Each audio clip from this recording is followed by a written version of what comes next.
Hello, we are on day 3. Kick it off. So today we are talking about you and not your business. If you are not top tier, ticking the boxes, if you are an absolute mess behind the scenes of your business, then your business will suffer at some point soon. So let's delve into it. I want you to grab a pen and I want you to grab your paper. And I'm going to give you the 4 main pillars of your self-love. Now, before you switch this off, because I've said self-love, please stay with me. It's not the self-love that you see plastered about the internet and the social media. It's my version of self-love. All right. The 4 main pillars, and I want you to rate yourself from 0 being absolutely piss poor, I really need help, to 10, can't get better, you like there's nothing that can improve. So 0 to 10, and here's your 4 pillars of self-love. The first one is nutrition. The second one is sleep. The third one is movement. And the fourth one is restoration. You don't have to rate yourself right now. I would actually like you to spend a good bit of time on them. For each of the 4 pillars of your self-love, I would like you to journal on each one before you rate yourself. Nutrition for me has been a journey, and it will continue to be a journey because at the ripe old age of 41, I am just so hyper aware of nutrition and health, and I have always been into health and fitness. I love the outdoors. I love the gym. I love yoga. The self-love is health, and nutrition is the first and foremost pillar that you have to become aware of. Now, I'm not saying that you have to improve everything today, and this awareness is going to bring you a better version of you naturally, which will then come into your business and it will transfer over into being a healthier business. Because if you're not doing everything that you can for you, then I can guarantee you that at some point soon, the business will suffer in some way. So nutrition, what are you feeding yourself? Are you still counting calories? Are you still shying away from fear foods? Are you looking at the ingredients and actually are you saying, okay, I don't know what these are, I'm not going to eat this? Are you somebody who eats so well and so healthy that you don't allow yourself joyful foods? What side of it are you on? Because somebody who isn't feeding themselves nutritious foods needs to do the work on that first and only make small changes. That's all you have to do. I'm not saying that you have to have a complete overhaul. I am a very much all in or all out kind of person. If that's not you, that's okay, because the tiny little changes that you can make, such as looking at the back of the ingredients, and if there's things that you don't know what they are, putting it back and looking for an alternative, or finding a health coach. There's so many different layers to nutrition, but it depends where you're at. And this is why I ask you to journal on your nutrition before you rate yourself. I want you to journal on it, and I want you to ask yourself, where am I now? Am I doing the best I can? And actually, can I still improve on that? How can I improve on that? What could come up for you, you might not expect. So that's why I say just let it flow. but also ask yourself the questions, have those questions in mind, just so that you've got somewhere to start, you've got a starting point. Nutrition for me, as I say, has been a journey. I have gone from living in the skinny era, the Kate Moss Olsen twins. I'm sure it was the Olsen twins. I have been through that, and then I've been through not really doing anything or worrying about it. Then I've been through the phase of, right, I need to do something about this. And it's always been that I've always cared about how I look.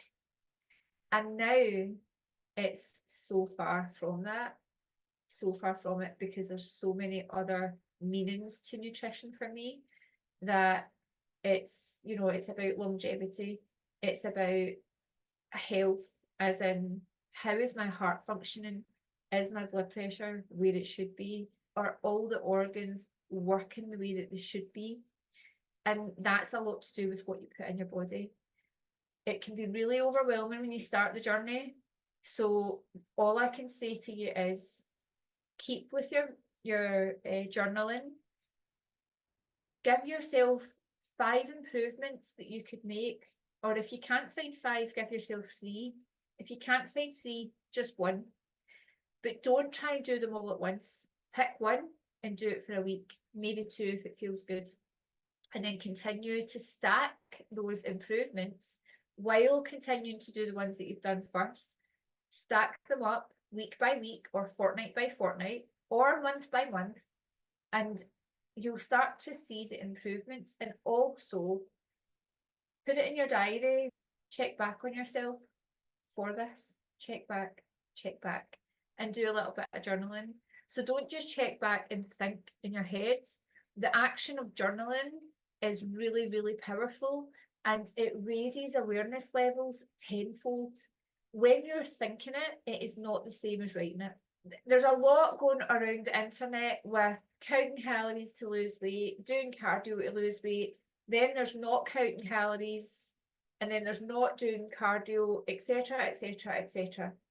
You could get yourself wrapped up in this, and it can then be so all-consuming and so overwhelming that you then do nothing and you're exactly where you were before.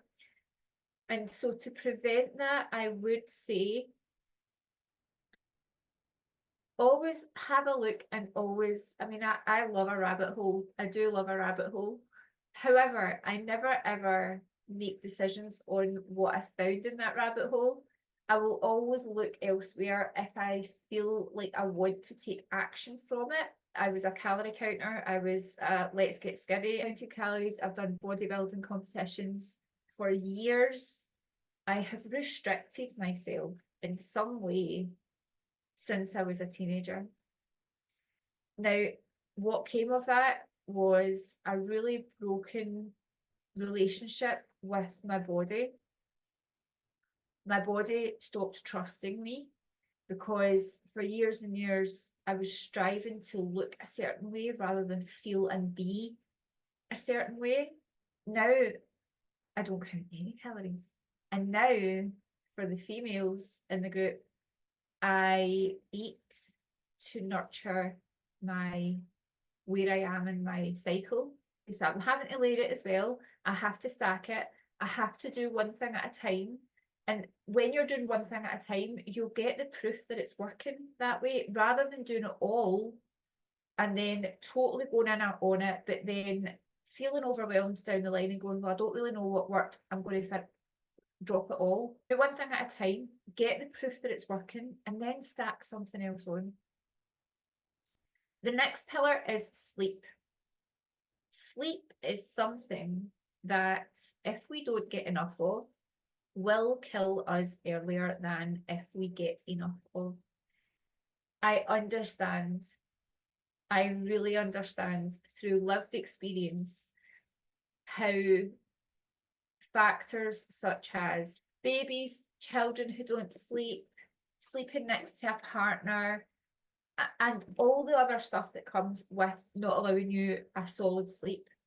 I've never been one to actually sleep all through the night. However, when I wake up through the night and I get back to sleep really quickly, I feel like I've had a really good sleep.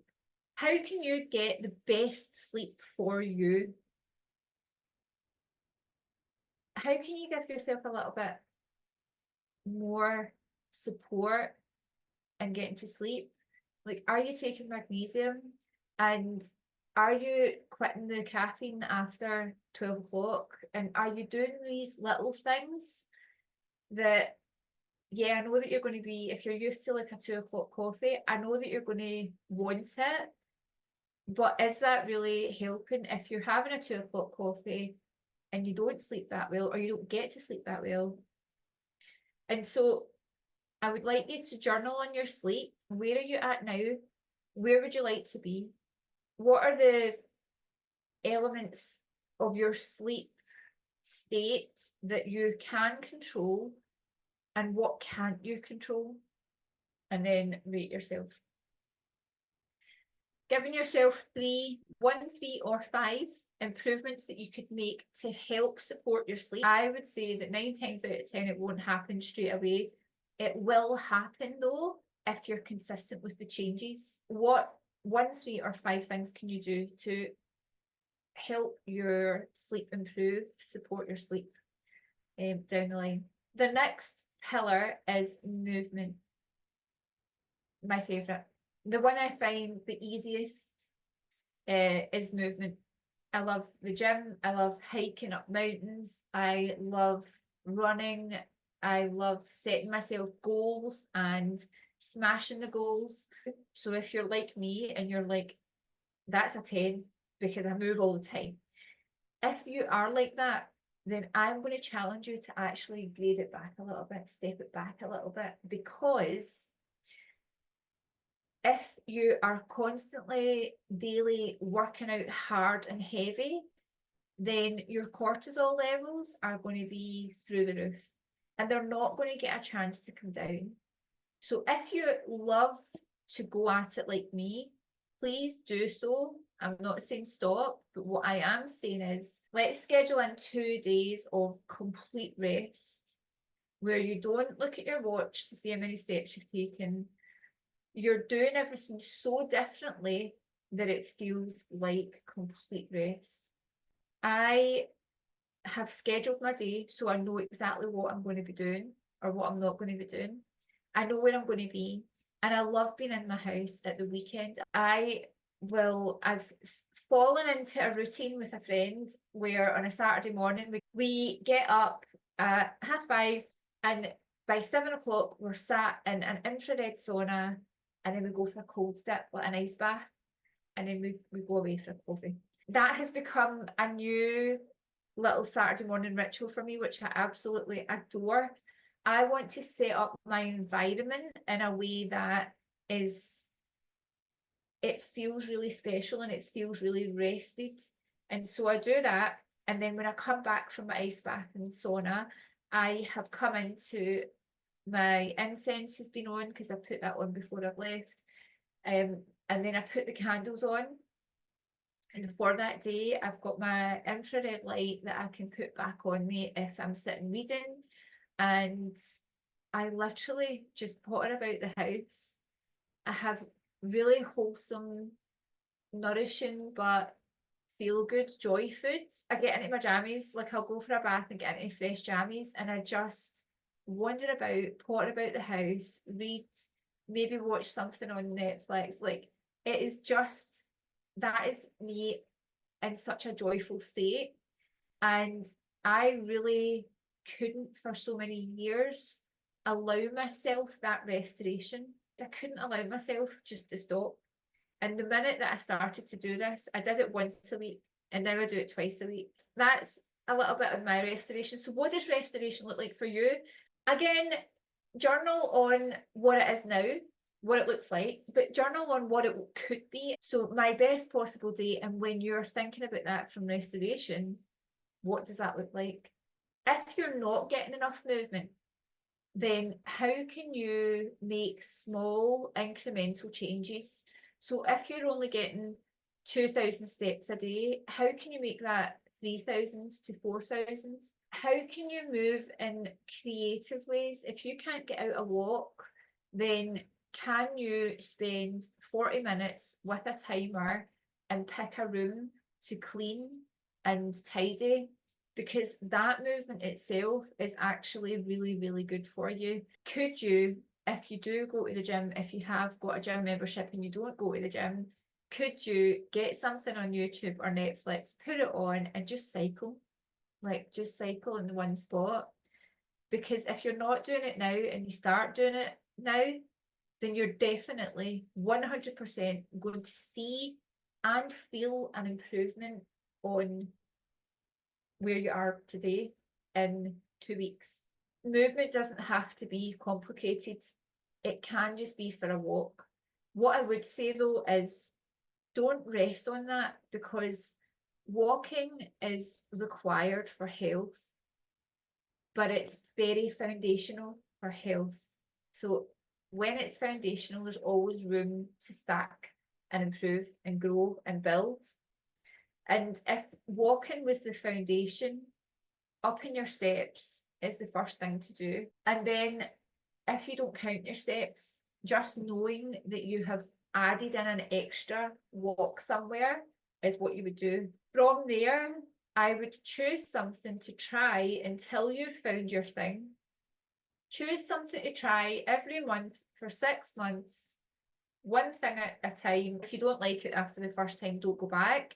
But choose 6 things that you can try and do them in the order that you think you'll like them best, so that if you find the first one soon, you're more likely to stick to it. But have backups so that if you don't like it, you're on to the next one. If you don't like it, you're on to the next one. So that could be a fitness class, it could be a boot camp, it could be, you know, the aerial hoop classes, it could be yoga, it could be Pilates, it could be boxercise, it could be fucking anything. But make sure that it's more than a walk. So what could you do? And get creative with it. Think about what you would like. I went a cycle the other day, and I have not been on a bike like since I was a kid. I had the most fun, honestly. I was so joyful on the bike. We were going really fast along the canal, and like the wind was going through my like battering off my face, and I'm on the bike and I'm just like, oh my God, this is like so much fun. It was just so much fun. That's the kind of thing, like I haven't tried that for years and I'm like, oh no, I don't know. The helmet makes you look stupid, all that shit. But actually the joy that it brought me, I'm like, I don't care if I look like a dork. I am fucking loving this. And we ended up going like 30 miles. It was just so much fun. So what can you get creative with your movement? And then also, what can you tag in restoration? So the movement has to come with the restoration. They cannot just be all one and all the other. They have to work really closely together. All your 4 pillars then should connect. So this is your self-love. And I want you to rate yourself, and I want you to revisit this. And I also would love for you to make sure that you are connecting with every single pillar. When you feel a little bit shit and when you are struggling a little bit, check in with each of those 4 foundational pillars and just make sure that they're all getting ticked off and that none of them have dropped from the rating. And if it's dropped, then you know it's an easy fix. And albeit it might not get fixed that day, but at least you know where to start. Okay, last thing. I've got a quote for you. I am not afraid of storms, for I am learning to sail my ship. The sailboat metaphor is something that really resonated with me, therefore I hope does so for you. And I'm going to show you what that is. I would like you to become the captain of your own ship. I would like you to do this through achieving a balanced perspective on who you really are. So there's work to do here, and there always is. But this is where you get to become the captain of your own ship. This is where you will find that autonomy begins to emerge through your growth and awareness. And when I say your growth and awareness, I mean become more aware of your strengths and your weaknesses. Become more aware of the factors that you can't control and the positive and negative social forces around you and how you respond to that all. That's where you get to become the captain of your own ship. I would like you to draw a ship like this. And in each section, in the triangle, you have got 3 sections. And in the bottom part of the boat, you have 3 sections. Now, the top part here, we will get to. The bottom is the security. So the very bottom one says safety. And then the next one up says connection. This one says self-esteem. And then when we get to the top, the sail of the sailboat, it's about growth. The bottom one is exploration. The middle is love. And up here is purpose. And beyond purpose, we have transcendence.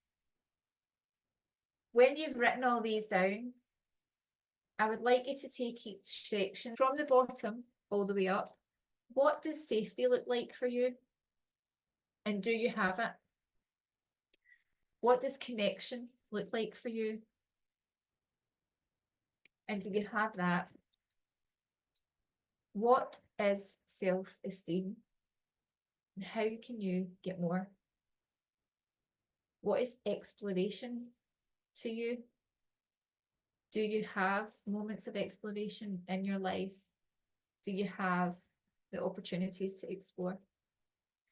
What is love? What does it look like? Do you have it? And what is your purpose? And are you living in alignment to that? And then once you've got all these and you become aware of all these, what they mean to you, what you can also do is rate these out of 10 and then try and get them up. Everything's connected. So when you're doing this work, one by one, it naturally leads on to the next. And then you get up to your growth phase. And then you get beyond growth and into transcendence. Get to purpose, because you'll have moments of transcendence. You will have moments of transcendence from the moments that you're in living in your purpose. So I hope that that was good for you. It was great for me.